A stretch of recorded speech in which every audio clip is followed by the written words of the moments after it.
قرآن مجید فرقان حمید کا 8واں پارہ سورہ انعام کے کچھ مندرجات پر کچھ دیر کے لیے گفتگو اللہ اپنی بارگاہ ناز میں قبول فرمائے۔ اللہ کریم ہمیں قرآن مجید کی لذت عطا فرمائے، قرآن مجید کے ذائقوں سے اللہ تعالی ہمیں آشنا فرمائے۔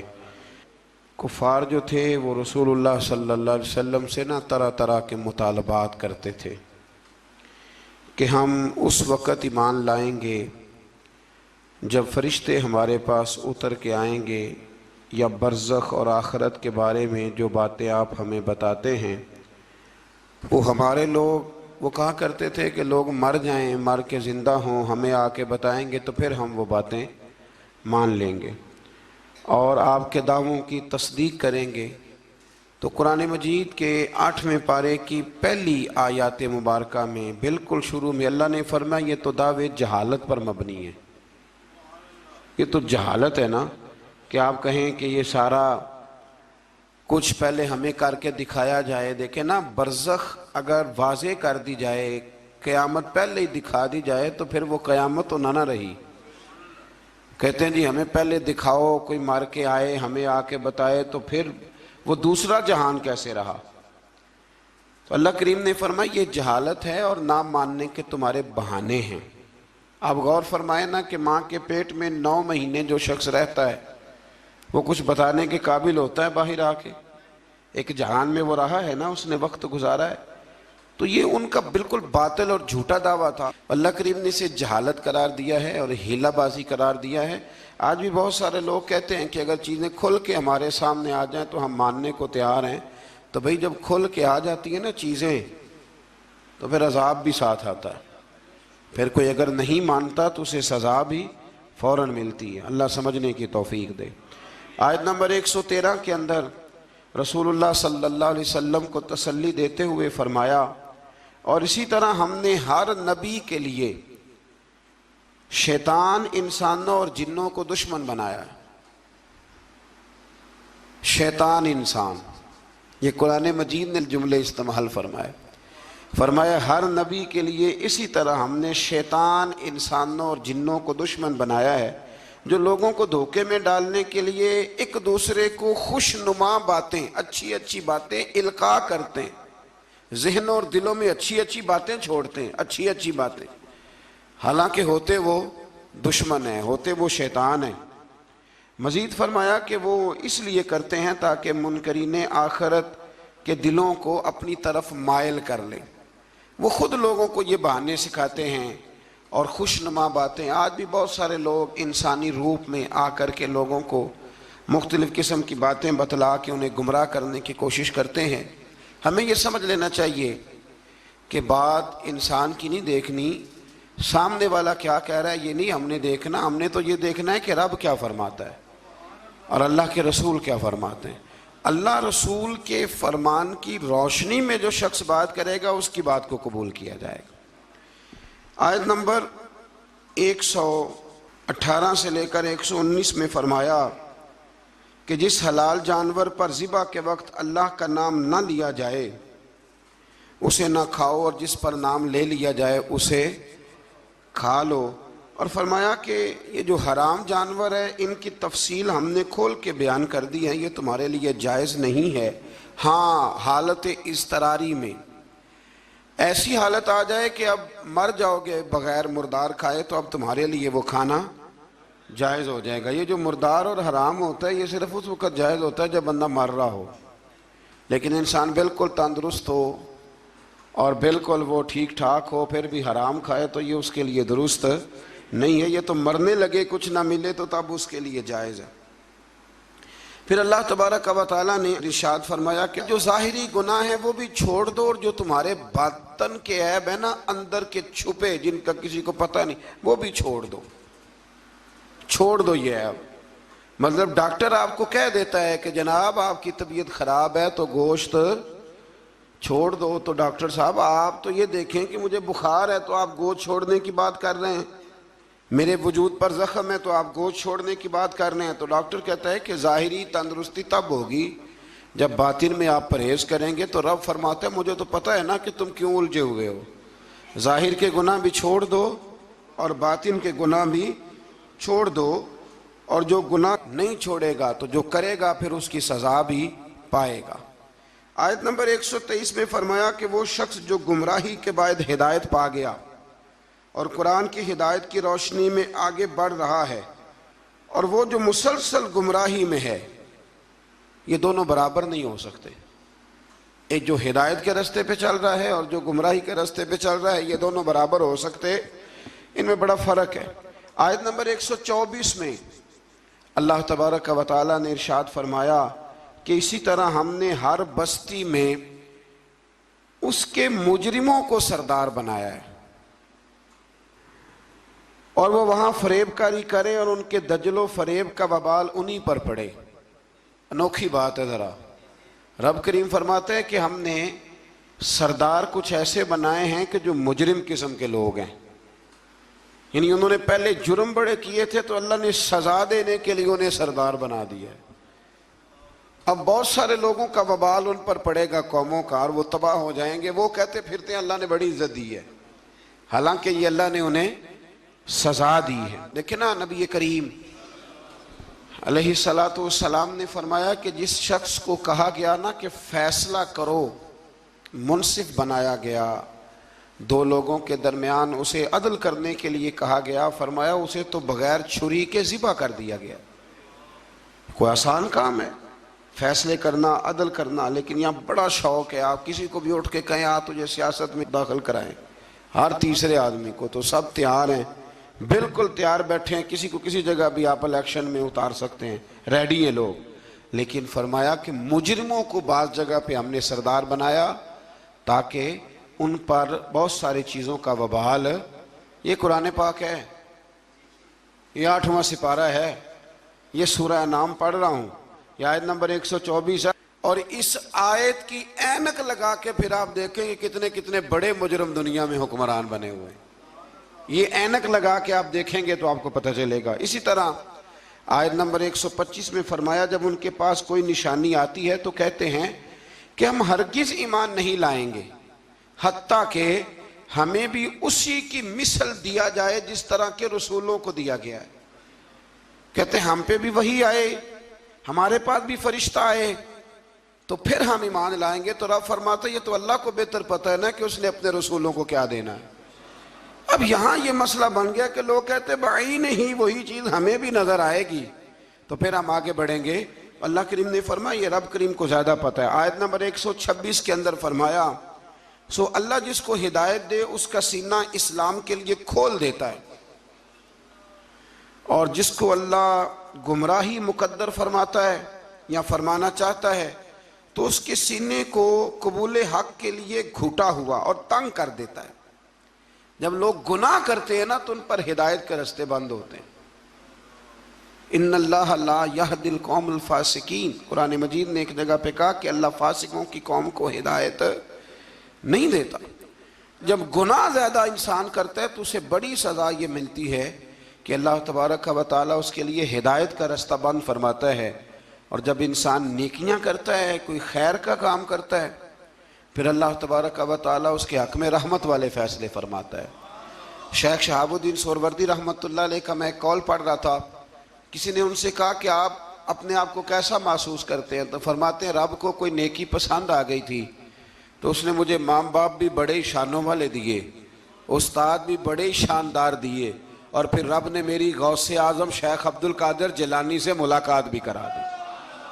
تو جب آپ کو نیکی کرتے ہیں تو پھر اللہ آپ کو اچھے اچھے رستے ہدایت کے عطا کرتا ہے۔ آیت نمبر 130 میں فرمایا اسی طرح بعض ظالموں پر بعض کو مسلط کر دیتے ہیں کیونکہ وہ معصیت کے کام کرتے ہیں۔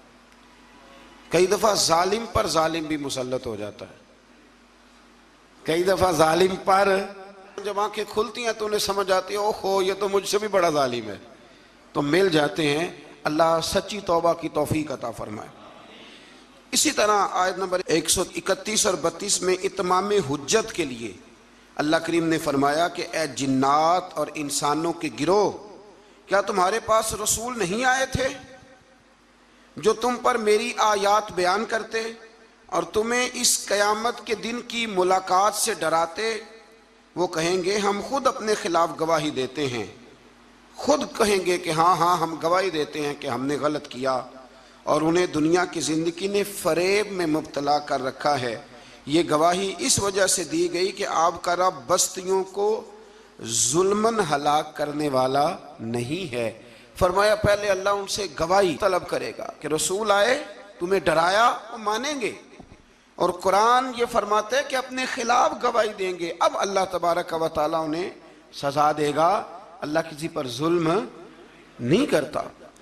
آیت نمبر 137 میں مشرکین عرب کی جہالت کا ذکر ہے۔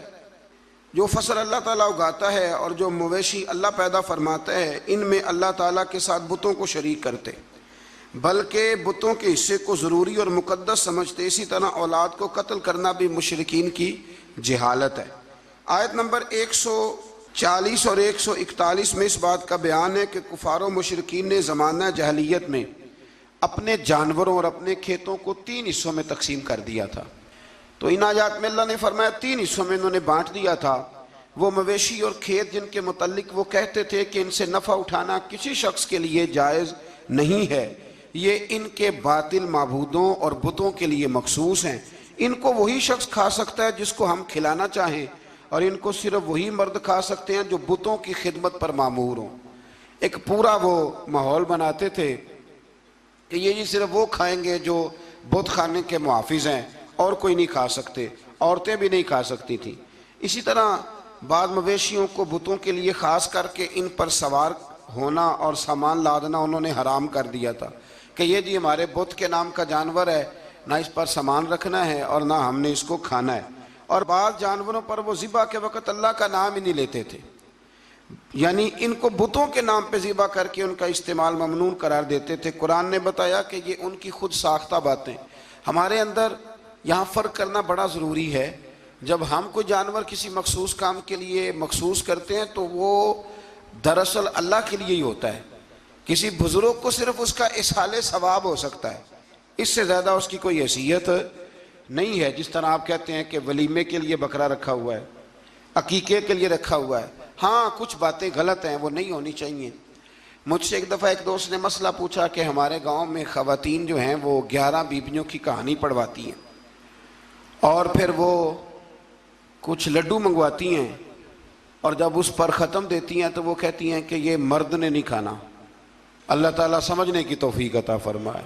میں نے ویسے اس کو یہ جواب دیا تھا، میں نے کہا کہ بیویوں کو بتاؤ کہ لڈو مرد نے نہیں کھانے، حالانکہ بنائے مرد نے ہیں۔ یہ کتنی عجیب بیوقوفی کی بات ہے کہ جس نے بنائے ہیں وہ نہیں کھا سکتا۔ تو یہ اس قسم کی لایانی بے معنی باتیں نہیں ہونی چاہیے۔ عورتوں کو ہمیشہ یہ سمجھنا چاہیے کہ نہ تو وہ کسی کا معجزہ پڑھوا سکتی ہیں، نہ 10 بیویوں کی کہانی پڑھا سکتی ہیں۔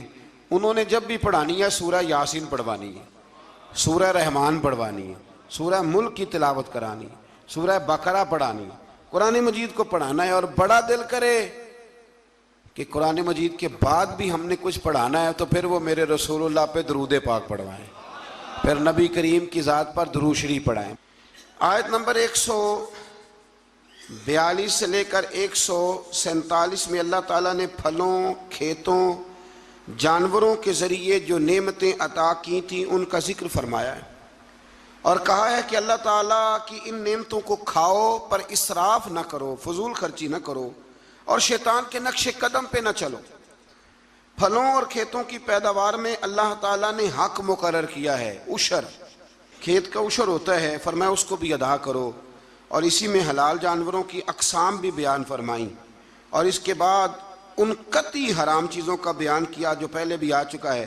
اور یہ بھی فرمایا کہ یہود کی سرکشی کی وجہ سے ناخنوں والے جانوروں اور گائے اور بکری کی چربی کو ان پر حرام قرار دیا گیا تھا، انہوں نے اسے پگھلایا اور فروخت کیا۔ فرمایا بعض لوگ نافرمانی کرتے ہیں تو اللہ ان پر بعض چیزوں کو حرام قرار دیتا ہے۔ جو رب کریم کی زمین پر اللہ کی رضا کے مطابق چلتے ہیں اللہ انہیں بڑی آسانی عطا فرماتا ہے۔ آپ یقین کریں کبھی جب ہم پڑھتے ہیں نا پرانی قوموں کے حالات اور ان کے معاملات اور پھر امت مسلمہ کو دیکھتے ہیں تو آپ یقین کریں اللہ تعالیٰ نے ہمیں بڑا ہی آسان دین عطا فرمایا، بڑی آسان شریعت اور بڑا میٹھا اور ٹھنڈا طریقہ دین پر عمل کرنے کا۔ ہم بلا وجہ الجھ جاتے ہیں۔ بڑا سونا بڑا ٹھنڈا دین اللہ نے ہمیں عطا فرمائے، رب کریم ہمیں اس پر پورے عمل کی توفیق عطا فرمائے۔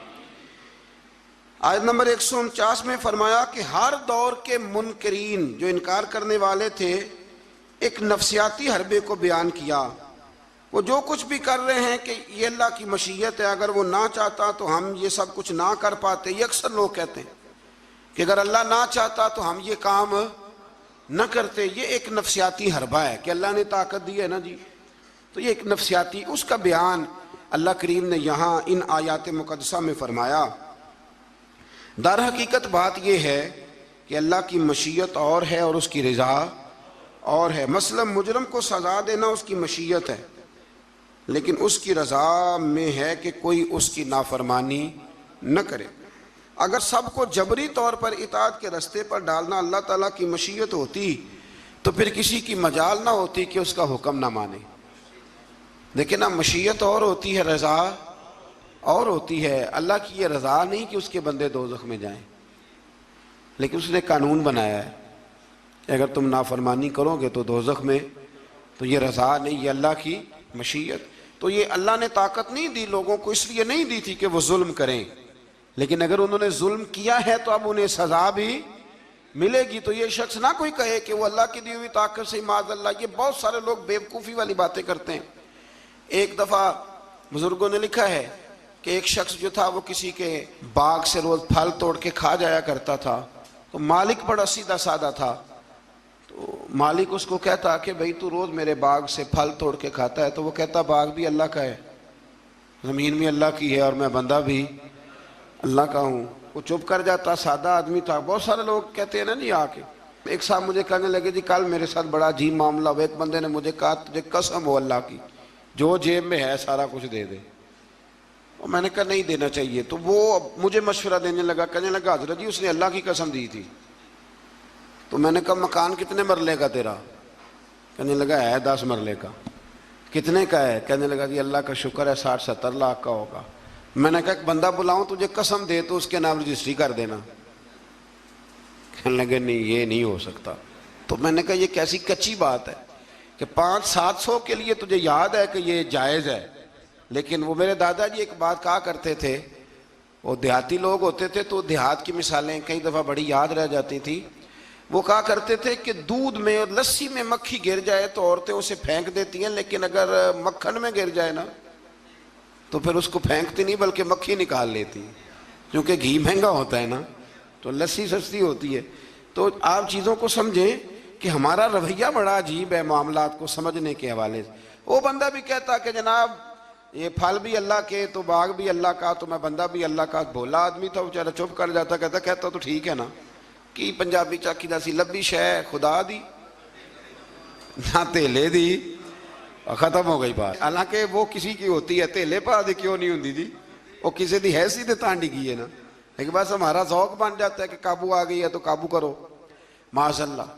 تو وہ بیچارہ بڑا پریشان تھا، تو ایک دن اس نے نا اپنے ایک شہر کے عالم سے بات کی۔ اس نے کہا کہ جناب وہ میرے ساتھ تو بڑی مصیبت بن گئی ہے، وہ روز پھل توڑ کے لے جاتا ہے اور کہتا ہے زمین بھی اللہ کی، باغ بھی اللہ کا، کھانے والا بندہ بھی اللہ کا۔ تو عالم کہنے لگے میں بھی تمہیں نسخہ دیتا ہوں، کل اس پہ استعمال کرنا۔ میں کہا ٹھیک ہے جی۔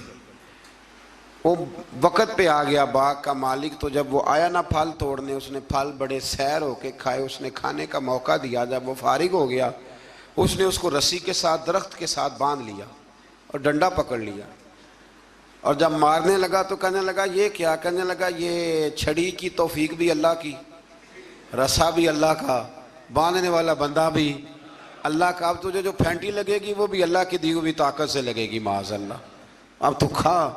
وہ کہنے لگا معاف کر دو، آج کے بعد یہ کام نہیں کروں گا۔ تو کہتے ہیں جی مشیت جی اللہ کی، اللہ نہ کرتا معاذ اللہ تو ہم، تو یہ ایک نفسیاتی جھوٹ ہے، اس کو آپ سمجھ لیں، آپ اس پر غور فرمائیں۔ تو یہاں بہت سارے لوگ یہ ظلم کرتے ہیں اور دین کی حدوں کو پامال کرتے ہیں۔ اللہ تعالی ہمیں سمجھنے کی توفیق عطا فرمائے۔ آیت نمبر 152 سے لے کر 161 تک میں اللہ تعالیٰ نے فرمایا، غالباً 9 باتوں کا حکم دیا ہے۔ سب سے پہلے ارشاد فرمایا کہ اللہ کے ساتھ کسی کو شریک نہ ٹھہرانا۔ دوسرے نمبر پہ فرمایا والدین کے ساتھ اچھا سلوک کرنا۔ تیسرے نمبر پہ فرمایا تنگ دستی کے خوف سے اولاد کو قتل نہ کرنا۔ اب تو بڑے بڑے لوگ عالم فاضل ہو کے کہتے ہیں بچے تھوڑے پیدا کرو، حالانکہ میرے نبی کریم علیہ السلام نے فرمایا اس عورت سے نکاح کرنا جو محبت زیادہ کرنے والی ہو اور بچے زیادہ پیدا کرنے والی ہو۔ تو یہاں معیار کیا ہے؟ تنگ دستی کے خوف سے اولاد کو قتل نہ کرو، اور فرمایا ظاہری اور چھپی ہوئی ہر قسم کی فحاشی سے بچو، اور نمبر 5 پہ فرمایا قتل ناحق نہ کرو، نمبر 6 پہ فرمایا یتیم کا مال ناجائز طریقے سے نہ کھاؤ، اور نمبر 7 فرمایا لین دین میں ناپ تول پورا کرو، 8 پہ فرمایا بلا تمیز سب کے ساتھ انصاف کرو، اور نمبر 9 میں ارشاد فرمایا کہ اللہ کے ساتھ کیے ہوئے وعدے کی پاسداری بھی کرو۔ تو اللہ تبارک و تعالیٰ نے ان 9 چیزوں کو بیان کیا، اور سمجھ لیں یہ خلاصہ بیان کیا میرے رب کریم نے، یہ پورے دین کا خلاصہ ہے۔ اور یہ ساری چیزیں بیان کرنے کے بعد ارشاد فرمایا کہ یہی سیدھا راستہ ہے، گروہ بندی چھوڑ کر اسی راستے کی پیروی کرو، اور کتاب الہی کے احکام کو ملحوظ خاطر رکھو، اور جو لوگ ایمان لانے کے لیے نشانیاں طلب کرتے ہیں ان کے پاس فرشتے آئیں یا اللہ تعالیٰ خود آئے یا اس کی کوئی نشانی آئے، قرآن نے بتایا کہ جس دن عالم غیب کی نشانیاں آئیں گی تو پھر ان منکرین کے لیے ایمان لانا بھی نفع بخش نہ ہوگا۔ جو دیکھ کر کلمہ پڑھے گا فرعون کی طرح، اس کا کلمہ پھر قابل قبول نہیں ہوگا۔ یہ تو قابل قبول تب ہی ہے کہ یؤمنون بالغیب، کہ تو بغیر دیکھے ایمان لے آ۔ اور یہ بھی فرمایا کہ اے رسول جنہوں نے دین کو گروہوں میں بانٹ دیا ہے آپ کا ان سے کوئی تعلق نہیں ہے، جنہوں نے بانٹ دیا اللہ تبارک و تعالیٰ کے دین کو، یہودیوں نے عیسائیوں نے تقسیم کر دیا۔ آیت کے اندر اللہ تبارک و تعالیٰ نے حقیقت ایمان، روح ایمان اور مسلمانوں کے مقصد حیات کو بیان فرمایا۔ یہ آیت پورے دین کا لب لباب ہے، نماز، روزہ، حج، زکوٰۃ، وضو، غسل، صدقات، خیرات، عبادات، ان سب کا نچوڑ ہے۔ فرمایا کل اے محبوب فرما دے، جو بڑی پیاری باتیں تھیں وہ اللہ نے محبوب سے کل کہہ کے سنی ہے۔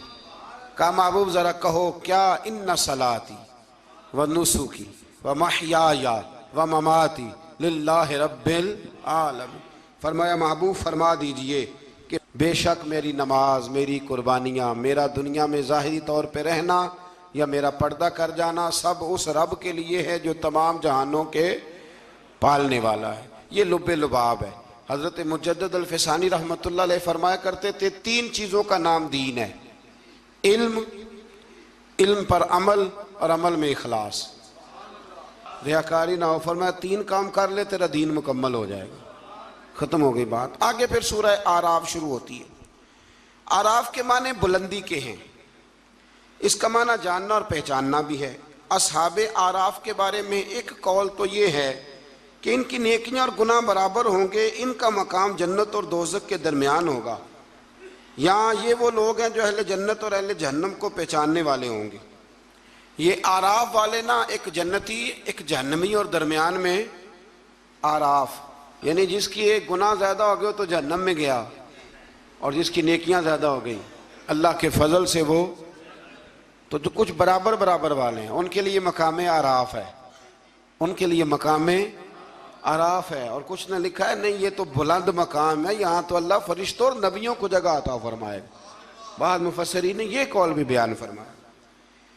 اس سورہ مبارکہ کی ابتدا میں سرکار دو عالم صلی اللہ تعالیٰ علیہ وسلم کو تسلی دی گئی کہ آپ کفار کے ظلم سے، بے وفائی سے اور ان کے سخت رویے سے تنگ دل نہ ہوں، بلکہ آپ اپنا فرض ادا کرتے رہیں اور کتاب مقدس کی تبلیغ بھی آپ کرتے رہیں اور سرگرم ہو کے کرتے رہیں۔ ان سے آپ کو پریشان ہونے کی ضرورت، یعنی اس کا معنی یہ ہے کہ رب کریم آپ کے پیغام کو پوری دنیا میں پھیلا دے گا۔ گھوڑا جب دوڑتا رہتا ہے تو وہ اپنی منزل تک پہنچ جاتا ہے، لیکن جو جھاڑیاں اس کے پیروں کو لگتی ہیں وہ لگتی تو ہیں، لیکن اگر وہ چلتا رہے تو وہ نیچے ہی رہ جاتی ہیں۔ تو یہ نبی پاک کے وسیلے سے مجھے تو یوں لگتا ہے رب نے ہمیں سمجھایا ہے کہ تم نہ اپنا کام کرتے رہو، کسی کے سخت رویے کو ملحوظ خاطر لانے کی کوئی ضرورت ہے۔ اس سے آگے آیت نمبر 5 کے اندر اللہ کریم نے بتایا ہے کہ بعض بستیوں میں دوپہر کو سوتے ہوئے عذاب آیا، اور جب عذاب آیا تو پھر ان کے مکینوں نے اقرار کیا کہ ہاں ہم ظالم ہیں، یہ ہمارے ظلم کی وجہ سے آیا ہے۔ قیامت کے دن اعمال کا وزن کیا جانا حق ہے، وزن کیا جائے۔ جن کی نیکیوں کا پلڑا بھاری ہوگا وہ فلاح پائیں گے اور کامیاب ہوں گے، اور جن کی نیکیوں کا پلڑا ہلکا ہوگا وہ نقصان اٹھانے والوں میں سے ہوں گے۔ آج میں زمین میں انسان کے آباد کرنے اور ذرائع معاش مہیا کرنے کی نعمتوں کا ذکر فرمایا، اور فرمایا بہت کم لوگ ہیں جو شکر ادا کرتے ہیں، بڑے کم ہیں جو شکر ادا۔ اللہ فرماتا ہے شکر ادا کرنے والے تھوڑے ہیں، اور ناشکری کرنے والے آٹومیٹک بات ہے، ناشکری کرنے والے۔ اچھا وہ کبھی کبھی میں سوچتا ہوں کہ کبھی رجیا بندہ ملے نا، کوئی پیسے ہیں تو پاکستان میں جو لوگ دنیا کے مالداروں میں شامل ہو گئے ہیں نا، پاکستان کے نہیں، ایشیا کے نہیں، دنیا کے مالداروں میں، ان کے کاروبار بھی ابھی جاری ہیں، اور ابھی تو انہوں نے جھاڑو پکڑا ہوا ہے پیسے جمع کرنے کا، سیر ہونے کا کوئی جگہ کوئی مقام۔ آپ یقین کریں، ایک مشورہ چھوٹا سا، اس پہ عمل کر کے دیکھیں، کبھی نہ زندگی میں کبھی اللہ کی رضا کے لیے تھوڑی دیر کے لیے پیسوں کے دولت کے چکر سے نکل کے بھی دیکھیں، فقط شکر والا ذہن بنائیں۔ یعنی میری رائے یہ ہے کہ رمضان المبارک الحمدللہ 2 دن رہ گئے پہلا عشرہ ختم ہونے میں، یہ 2 دن پورے، صرف 2 دن، زیادہ کی طلب نہیں کرنی، بس جتنے پچھلے ملے ان پہ صرف شکر ہی کرنا ہے۔ اور بھائی سنو، فضل کی طلب تو ہر وقت کرنی ہے، لیکن پچھلے کا شکر ادا کریں۔ لَإِن شَكَرْتُمْ لَأَزِيدَنَّكُمْ، شکر کرنے سے نعمتیں محفوظ ہو جاتی ہیں اور اللہ ان میں اضافہ فرما دیتا ہے۔ اللہ سمجھنے کی توفیق عطا فرمائے۔ آیت نمبر 12 سے لے کر 28 تک پھر حضرت آدم علیہ السلام اور جناب حوا کا واقعہ، پھر شیطان کی وہ ساری بات۔ یہ واقعہ قرآن پاک میں کم و بیش 7 جگہ پہ بیان ہوا ہے۔ یہاں بھی بیان کیا گیا کہ اللہ تعالیٰ نے اس کو کہا سجدہ کر، پر اس نے سجدہ نہ کیا، اور نہ کرنے کے بعد پھر اس نے یہ کیا کہ حضرت آدم علیہ السلام کے پاس گیا اور ان سے بھی اجتہادی خطا کرائی۔ میں جو لفظ بول رہا ہوں اس پر غور کریں، اجتہادی خطا، یہ لفظ آپ نے یاد رکھنا ہے۔ یہ حضور نے فرمایا کہ مجتہد جو ہوتا ہے نا، جو بالغ نظر ہوتے ہیں لوگ، جن کی پوری نظر ہوتی ہے معاملات پہ، وہ اگر کبھی بھول جاتے ہیں تو اس کا مطلب ہے کہ وہ چیزوں کو سمجھنے میں کسی جگہ ان سے اگر بھول ہو گئی تو اللہ اسے ان کی سزا نہیں دیتا، بلکہ وہ ایک اجتہادی خطا ہے، خلاف اولا ہے۔ یہ کام حضرت آدم علیہ السلام سے بھی ہو گیا۔ وہ شیطان نے پھر جا کے ان سے کہا، جب وہ جنت میں چلے گئے تو ان سے جا کے کہنے لگا کہ آپ اگر جس درخت کا پھل کھانے سے اللہ نے روکا ہے، اگر آپ کھا لیں گے نا تو آپ میں حیات ملے گی، کبھی مریں گے نہیں۔ تو پھر وہ پھل انہوں نے کھا لیا۔ پھر آپ اس واقعے کی تفصیلات کو جانتے ہیں۔ ان آیات میں اللہ کریم نے بالخصوص یہ ذکر فرمایا ہے کہ پھر شیطان نے رب کریم سے کہا کہ مجھے مہلت دے تاکہ میں تیرے بندوں کو گمراہ کروں۔ اللہ نے اسے مہلت عطا کی۔ کب تک مہلت دی؟ اللہ تبارک و تعالی نے قیامت تک کے لیے مہلت عطا کی۔ تو میرے بھائی، شیطان مہلت لے کے آیا گمراہ کرنے۔ اب وہ تو آیا تھا گمراہ کرنے، تو اگر ہم اسے پکی دوستی کر لیں، یارانہ ہی کر لیں، ہم اس کو پہچانے ہی نہ اپنے دشمن کو۔ اور قرآن نے درجنوں جگہ پہ کہا کہ صرف دشمن نہیں، تمہارا کھلا ہوا دشمن ہے، اعلانیہ دشمنی کرتا ہے، اسے پہچانیں، اس کا خیال کریں، اس پر توجہ کریں۔ ہم ایسے بزرگوں کو بھی جانتے ہیں کہ جن کو شیطان سمجھتا تھا کہ ان پر ہمارا دعویٰ نہیں چل سکتا، سمجھتا تھا وہ۔ اور کچھ رب کے بندے ایسے جن سے ویسے ہی بھاگ جاتا ہے۔ حضور نے فرمایا میرا عمر جس گلی سے گزرے شیطان رستہ ہی بدل جاتا ہے۔ لیکن نا 2 قسم کے لوگ ہیں جن کو آپ خوش آمدید کہہ کے گلے لگاتے ہیں، اور کچھ ایسے ہیں جو آپ کو دیکھ کے رستہ بدل جاتے ہیں۔ میں کبھی کبھی بڑا خوش ہوتا ہوں، محلے کی کسی گلی سے گزرتا ہوں تو کسی بچے نے اونچی آواز کر کے ڈیک لگایا ہو تو چھوٹی کر دیتا ہے یا بند کر دیتا ہے۔ بلکہ کئی دفعہ بڑا لطف آتا ہے کہ وہ بچہ بند کر رہا ہے تو دوسرا اسے کہہ رہا ہے کی تکلیف ہے، کیوں بند کر رہا ہے؟ تو کہتا پیر صاحب گزر رہے ہیں، تھوڑی دیر ٹھہر جا۔ تو الحمدللہ تعالی ہم نے کیا کر لینا ہے، نہ بھی وہ کرے تو یہاں تو اپنے بچوں پہ اللہ ماشاءاللہ کم زور چلتا ہے لوگوں کا، تو پھر دوسرے کا بچہ حیا کرے۔ تو کچھ چیزیں ایسی ہوتی ہیں جن کی وجہ سے شیطان کو قابو کیا جا سکتا ہے۔ آیت نمبر 24 میں اللہ تعالیٰ نے بیان فرمایا ہے کہ پھر انہیں جنت سے زمین پہ اتارا گیا اور مقررہ مدت تک کے لیے یہاں رہنا ٹھہرایا گیا۔ پھر اللہ تعالیٰ نے مقصد لباس بیان کیا ہے کہ لباس پہننے کا کیا مقصد ہے۔ فرمایا ہم نے بنی آدم پر لباس اس لیے اتارا ہے کہ ان کی ستر پوشی ہو، ستر پوشی، پردہ ہو اور سامان زینت ہو، اچھے لگے لباس پہن۔ اور سب سے بہتر لباس تقوی کا لباس ہے، اس سے بندے کی زیادہ پردہ پوشی ہوتی۔ پھر بنی آدم کو متنبہ کیا گیا کہ شیطان کے مکر و فریب میں نہ آئیں، اس کو یہ ملکہ دیا گیا ہے کہ وہ تمہیں ہر جہت سے دیکھ لیتا ہے۔ اللہ تعالیٰ نے لباس پردے کے لیے دیا ہے اور زینت کے لیے دیا ہے۔ تو اگر کوئی لباس اس طرح کا پہنے جس سے پردہ ہی نہ ہو رہا ہو، پھر اس کا مطلب ہے وہ لباس کے مقصد کو نہیں سمجھا۔ کھلا لباس پہنے، چست لباس نہ پہنے، وسیع لباس پہنے جس سے آپ کو بہت ساری چیزیں سمیٹنے کا موقع ملے۔ گرمیاں شدید آئیں گی تو بہت سارے نوجوان شارٹ نکریں پہن کے وہ گھومیں گے، انہیں ڈرنا چاہیے اللہ تعالیٰ سے۔ میں پوچھتا ہوں کئی دفعہ بچوں سے کہ یہ تھوڑا سا جو آپ نے پاجامہ کاٹ لیا ہے تو اس سے کس قدر زیادہ آپ کی گرمی ختم ہو گئی ہے۔ سمجھے چیزوں کو، مطلب ہم جان بوجھ کے اس کام کی طرف لپکتے ہیں کہ جو کام بڑا ہی ناپسندیدہ ہے۔ اللہ تعالیٰ ہمیں سمجھنے کی توفیق عطا فرمائے۔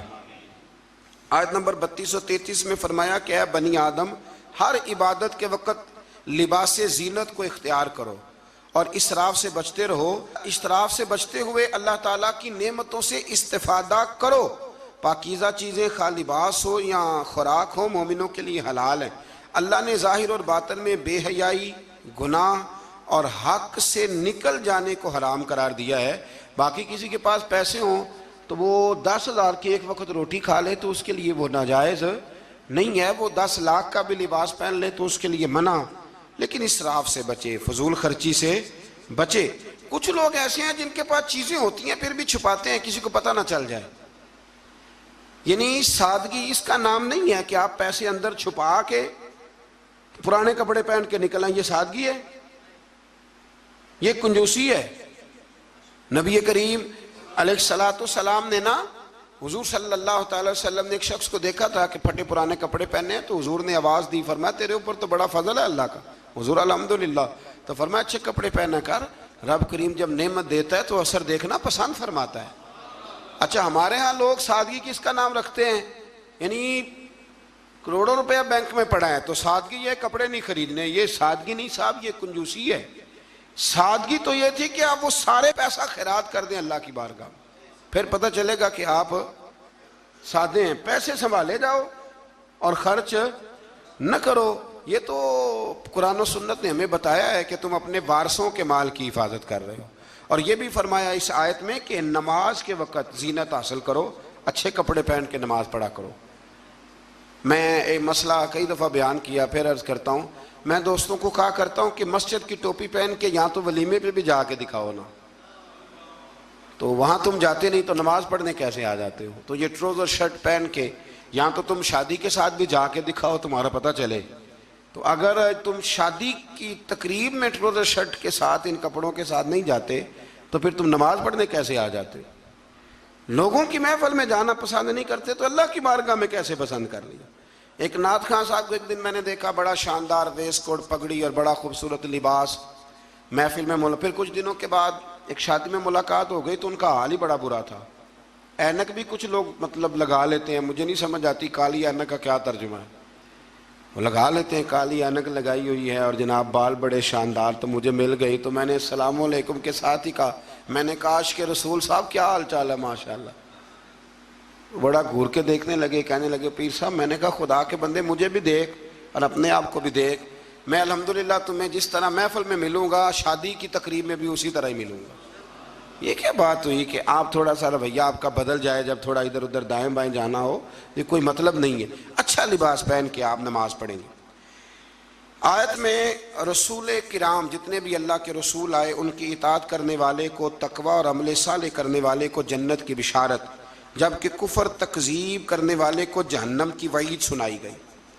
آیت نے فرمایا کہ اللہ تعالیٰ کی آیات کو جھٹلانے والے اور تکبر کرنے والوں کے لیے آسمان کے دروازے نہیں کھولے جائیں گے، اللہ اکبر، اور نہ ہی وہ جنت میں داخل کیے جائیں گے۔ آیت نمبر 44 میں فرمایا اللہ تعالیٰ نے اہل جنت کے دلوں سے کینہ نکال دیا ہے۔ وہ ہدایت پانے والے اللہ کا شکر ادا کرتے ہیں کیونکہ اسی کے فضل سے ہدایت ملتی ہے۔ جنتیوں کے دلوں میں کینہ، تو نیچے دیکھ کے خیال کر لیں، اگر تو کسی کا کینہ نہیں تو انشاءاللہ جنتی ہے، اور اگر کوئی رولا ہے تو پھر بھی میں فتویٰ نہیں دیتا، صرف یہ مشورہ دیتا ہوں کہ رولا دور کر لو، وہ جو اندر معاملہ ہے اس معاملے کو ختم کر لو۔ اللہ سمجھنے کی توفیق عطا فرمائے۔ آیت نمبر 45 کے اور اس کے بعد کی آیات میں فرمایا اللہ تعالیٰ نے کہ آخرت میں جنتی جہنمیوں کو پکاریں گے کہ ہم نے تو اپنے رب کے وعدے کو سچا پایا ہے، بتاؤ تم نے کیسے پایا؟ جنتی جہنمیوں سے پوچھیں گے۔ تو ان دونوں کے درمیان سے ایک پکارنے والا پکارے گا کہ ظالموں پر اللہ کی لعنت ہو۔ مزید فرمایا کہ جنتیوں اور جہنمیوں کے درمیان حجاب ہوگا، اور اہل اعراف دونوں گروہوں کو ان کی نشانیوں سے پہچانیں گے، اور جنتیوں کو سلام کریں گے اور جہنمیوں سے کہیں گے کہ تمہاری جماعت اور تمہارا تکبر، تمہاری جماعت، وہ جس جماعت کے تم لیڈر تھے، سربراہ تھے، جس برادری کے تم چیئرمین تھے، تمہاری جماعت اور تمہارا تکبر آج تمہارے کسی کام نہ آیا۔ جہنمی جنتیوں سے استدعا کریں گے، گزارش کریں گے کہ ہم پر تھوڑا سا پانی انڈیل دو، تھوڑا سا انڈیل دو، اور جو نعمتیں تمہیں عطا ہوئی ہیں ان میں سے تھوڑا سا ہمیں بھی دے دو۔ مگر اللہ تعالیٰ نے فرمایا کہ یہ چیزیں کافروں پر حرام ہیں، ان کے لیے ہیں ہی نہیں۔ اور جن لوگوں نے دین کو کھیل تماشا سمجھ رکھا ہے، اللہ ان سے فرمائے گا جس طرح تم نے قیامت کے دن کو فراموش کر رکھا تھا، آج ہم تمہیں نظر انداز کر دیتے۔ آیت میں اللہ تعالیٰ کی قدرت کی نشانیوں کا بیان فرمایا، اور اس کے بعد فرمایا اپنے رب کو گڑ گڑا کر چپ کے اس کے عذاب سے ڈرتے رہو، یعنی اپنے رب کو جب پکارو تو گڑ گڑا کے پکارو اور اس کے عذاب سے ڈرتے رہو، اس کی رحمت کے یقین رکھتے ہوئے، اور زمین میں اصلاح کے بعد فساد۔ آیت کے اندر اللہ تعالیٰ نے باران رحمت یعنی بارش کے نظام کے بارے میں بتایا کہ اس کی حکم سے ہوائیں پانی سے بھرے ہوئے بادلوں کو چلا کر لے جاتی ہیں اور بنجر زمین پر برسا کر اس میں اللہ کی نعمتیں پیدا کر دیتی ہیں۔ سبحان اللہ۔ فرمایا ہوائیں بھی میں ہی چلاتا ہوں، بارشیں بھی میں ہی برساتا ہوں، اور تمہاری بنجر زمین کو آباد بھی میں ہی کرتا ہوں۔ تم آتے ہو تو فصل باندھ کے نکل جاتے ہو، پھر کو کہنا عشر دے دو تو کہتا ہے خرچے نہیں پورے ہوندے، پھر سب ادھر الجھ جاتے۔ اسی طرح مردوں کو دوبارہ زندہ فرمائے گا۔ پھر فرمایا کہ اچھی زمین اللہ کے حکم سے سبزہ اگاتی ہے اور خراب زمین باغ و بہار نہیں لاتی۔ یہ مثالیں دے کے قرآن یہ بتاتا ہے کہ انسان کے دل و دماغ کی زمین کا حال بھی ایسا ہی ہے، یعنی پاکیزہ دل و دماغ میں ایمان قرار پاتا ہے اور اعمال کے ثمرات پیدا ہوتے ہیں، جبکہ خبیث دل و دماغ میں خیر کے پھل اور پھول پیدا نہیں ہوتے۔ کہتے ہیں جی میں تو بڑا عرصہ رہا ہوں پر مجھے تو وہاں سے کچھ نہیں ملا، تو اگر آپ پلستر کرا کے گئے ہوں دل پہ سیمنٹ کا تو پھر کیسے ملے گا؟ کچھ ایسے بھی ہوتے ہیں، کوئی آیا اور لے کے چلا گیا۔ ہاں، زمین سرسبز و شاداب ہونی چاہیے۔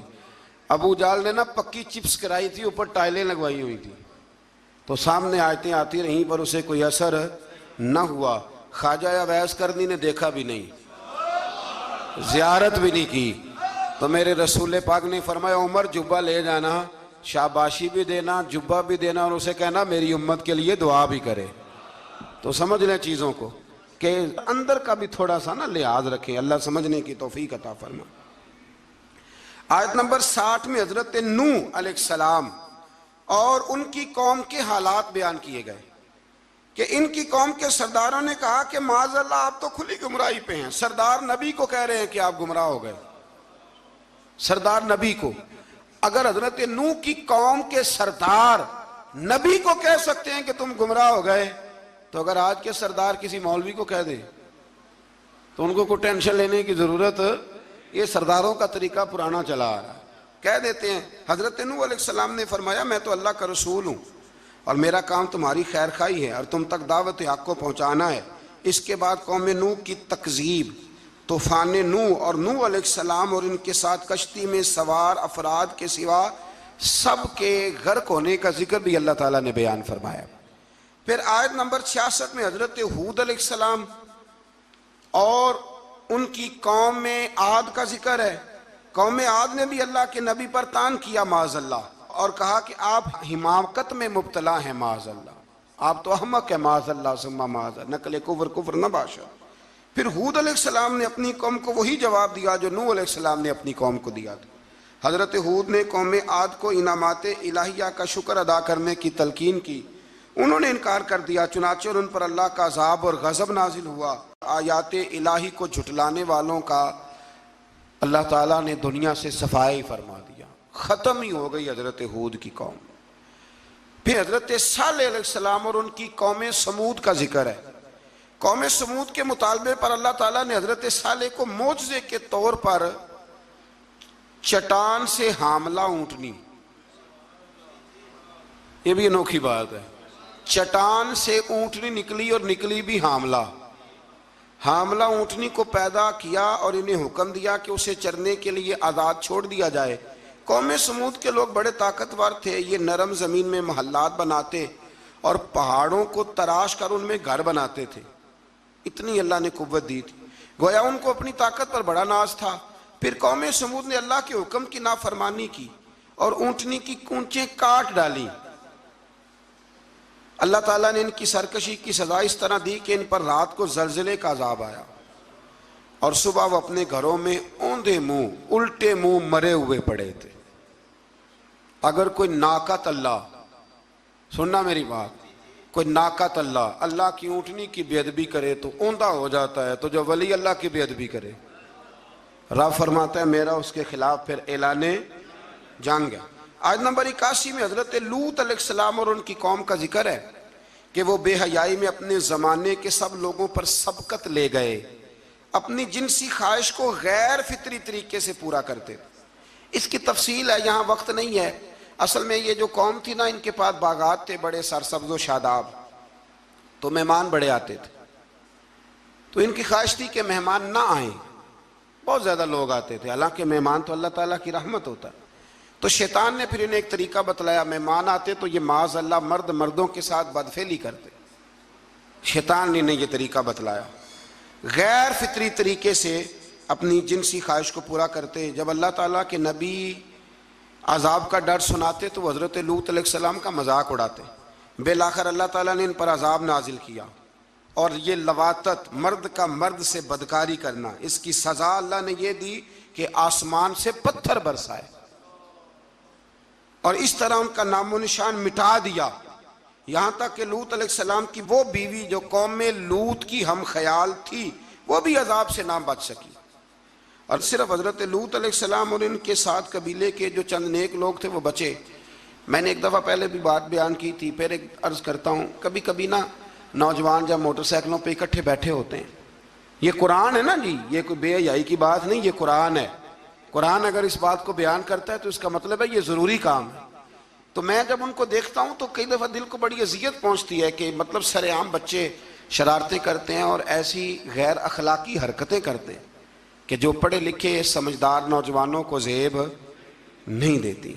ان کو سمجھنا چاہیے، خیال کرنا چاہیے۔ میں نے پہلے بھی ایک دفعہ کہا تھا، لیکن مسئلہ بتانا میری ذمہ داری ہے، بغیر داڑھی کے جو خوبصورت لڑکا ہوتا ہے اسے امرد کہا گیا، امرد، یعنی اس کا حکم اسی طرح جس طرح آپ کسی عورت کو بے پردہ دیکھتے، وہ امرد ہے بغیر داڑھی۔ اور حضرت سیدنا حسن بصری کے پاس ایک نوجوان آیا تو وہ رو پڑا، آپ نے فرمایا کیوں روتے ہو؟ کہنے لگا حضور میں بڑا پکا حافظ تھا، میں نے 12-14 مصلے قرآن پاک کے سنائے۔ فرمایا پھر کیا ہوا؟ کہنے لگا حضور اللہ نے سزا دی ہے، میں قرآن بھول گیا ہوں۔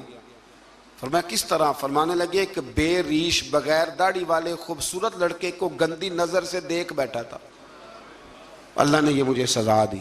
پھر حضرت حسن بصری نے طریقہ بتلایا، پھر اس نے توبہ کی، تو سمجھ لیں کہ یہ اتنا برا فعل ہے کہ یہ کرنے والے پر آسمان سے پتھر برستے ہیں۔